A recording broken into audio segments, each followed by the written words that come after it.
হরে কৃষ্ণ শুধু ভক্ত সজ্জন। এটা হচ্ছে রাধাকৃষ্ণের প্রথম মিলন স্থলী, যাকে বলা হয় প্রেম সরোবর। এখানে রাধাকৃষ্ণের প্রথম মিলন হয়েছিল এবং সেই কৃষ্ণকে দেখে রাধারের এবং গোপিকারা প্রেমে স্রোত হয়ে প্রেমের অশ্রু জল দিয়ে একটা সরোবর হয়ে গেছে। তো এই সরোবর হচ্ছে প্রেম সরোবর বলা হয়। তো প্রেম সরোবরে স্নান করা উচিত। এখানে অনেক ভক্তবৃন্দ আসছে, এই দেখতে পাচ্ছেন, তারা মাথায় পানি দিচ্ছে। এখানে সবাই স্নান করে।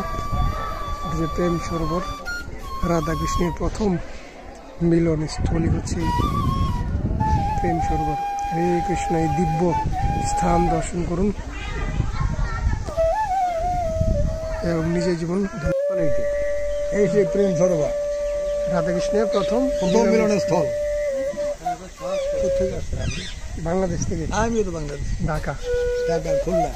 আচ্ছা হ্যাঁ, এই যে প্রেম সরোবর শ্রী রাধা কৃষ্ণ প্রথম মিলন স্থলে, প্রাচীন মন্দির শ্রী প্রেম বিহারী জি মহারাজ, গাजीপুর, মথুরা।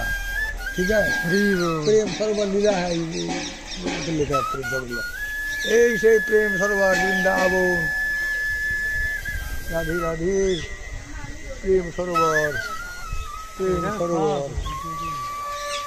আমাকে দেখার লোক, গাজীপুর লোক। হ্যাঁ, বাংলাদেশের লোক। গাজীপুর কয় তারিখ এসছেন? বর্ডার 30 তারিখ। আমি 26 তারিখ। আমরা তো 19 তারিখে নাকি।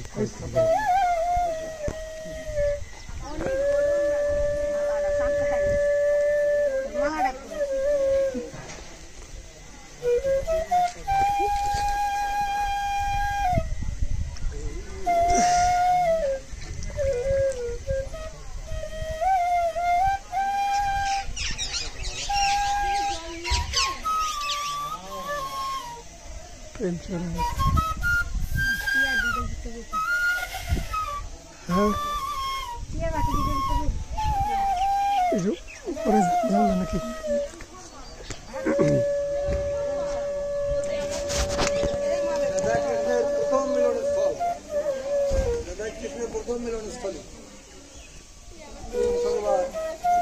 হরে কৃষ্ণ, রাধাকৃষ্ণের প্রথম মিলনস্থল হচ্ছে এই প্রেম সরোবর। এবং কৃষ্ণকে দর্শন করে রাধারানীর চোখ থেকে এক ফোঁটা যে পানির ফোঁটা পড়েছে, সেই অশ্রু জল হচ্ছে এই প্রেম সরোবর। আর এই সরোবরটা হচ্ছে প্রেম অশ্রু জল নাকি? রাধাকৃষ্ণ এখানে প্রথম মিলন হয়, প্রথম ফার্স্ট। ওসব লেখা আছে প্রেম সরোবর লীলা। আপনি হিন্দি বলতে পারেন না, তাই না? হিন্দি তো আমি এখানকার ছাত্র ছিলাম। আচ্ছা আচ্ছা।